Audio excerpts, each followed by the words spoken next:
What's good, family? What's good? It's your boy, Urban Sports Guru. I'm going to hit y'all up for my recap of the draft, particularly for, of course, my New York Football Giants. I noticed a lot of teams doing the right thing and filling needs correctly.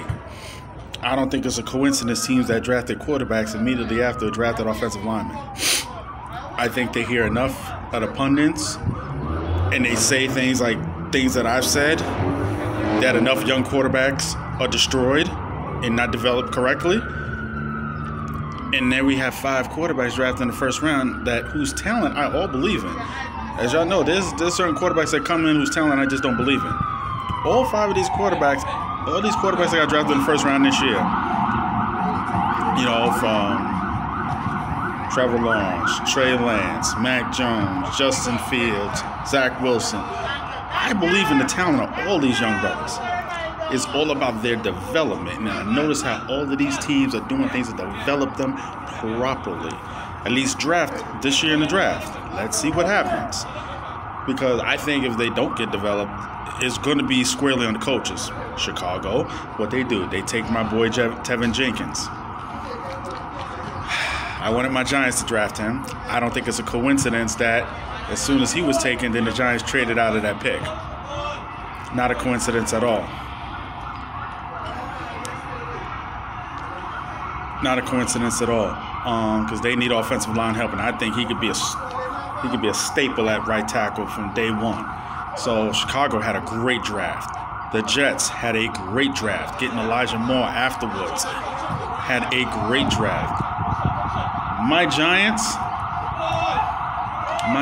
I got to be honest, I went on my rant about Gettleman, but if I'm being objective, he got a lot of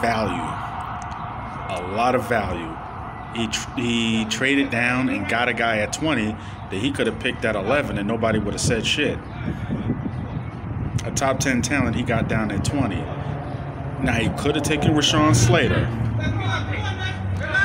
My only issue, and what I'm saying about with the Giants and what Gettleman's done with this draft, is the fact that he has not done anything real to address the offensive line. They are seriously banking.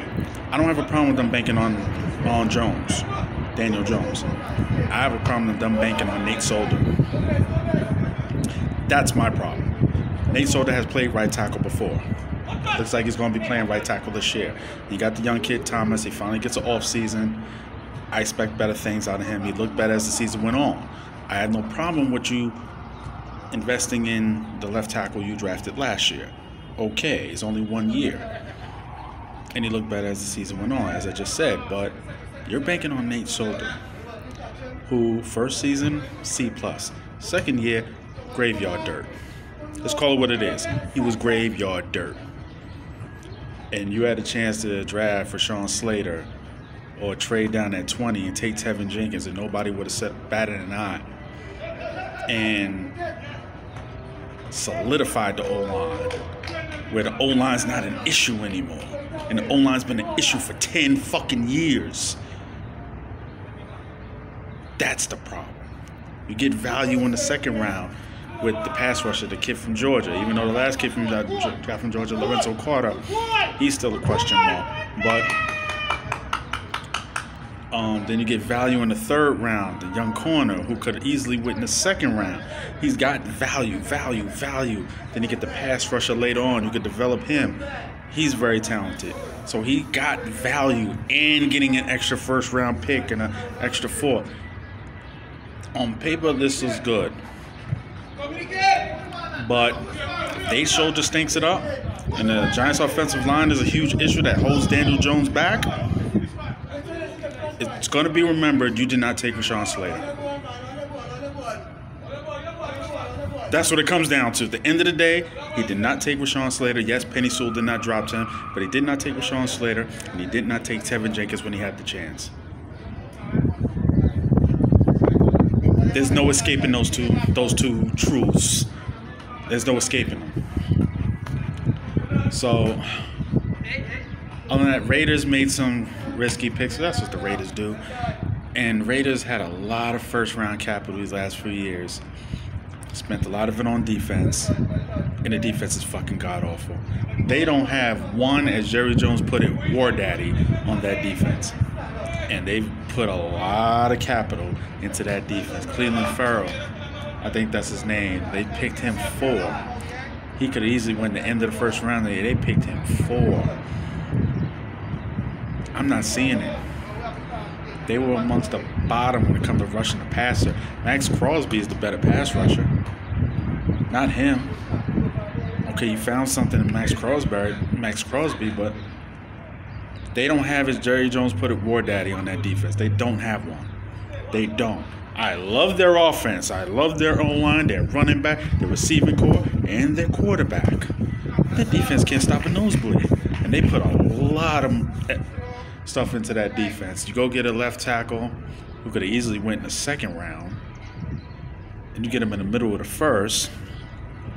End of the day, this kid is a 10-year starter. It's not going to matter. But value does matter. Because if you could have got him in the second round, or traded up to the top of the second round and got him without using serious capital to make sure you get him, and still gotten what you needed in the first round for your defense, that does matter. I'm surprised that the Jaguars went and got a running back. Yes, ATN played with Trevor Lawrence. And my thing is, you already had good production out of the running back position. But one thing about what you can't really count on with the running back position is how much wear and tear these guys are going to take, especially the guys that drafted in the low rounds. How much wear and tear. At the end of the day, having 2 running backs is not a bad thing. I just think there's other areas they could have fixed. There's other areas they could have fixed with that second round pick. Other areas they could have fixed. What else sticks out to me? The fact that Mac Jones just falls down to Bill Belichick. Just falls right down to him. And, Cam Newton, you better be on your job, because this kid's going to be holding the clipboard and he's going to be paying attention to every single mistake you make.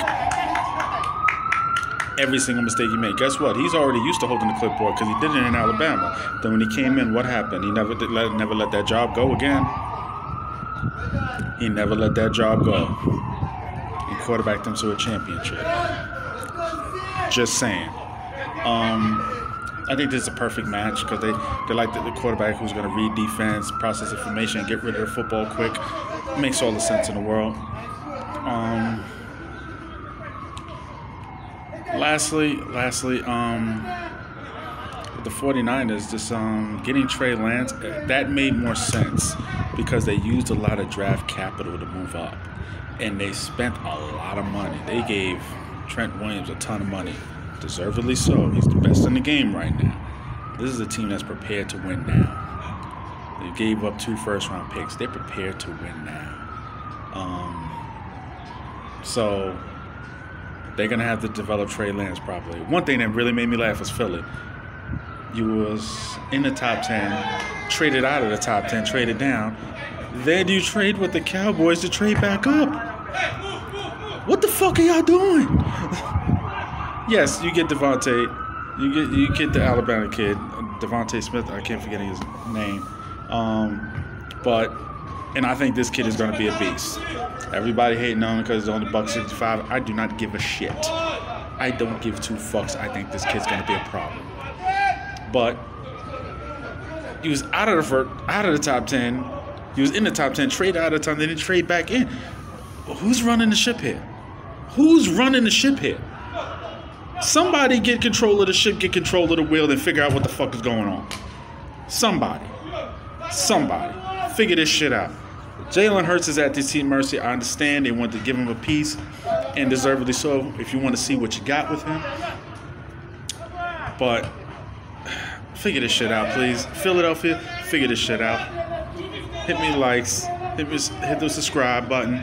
See me in the comments. Your boy Urban Sports Guru. I'm out. Salute.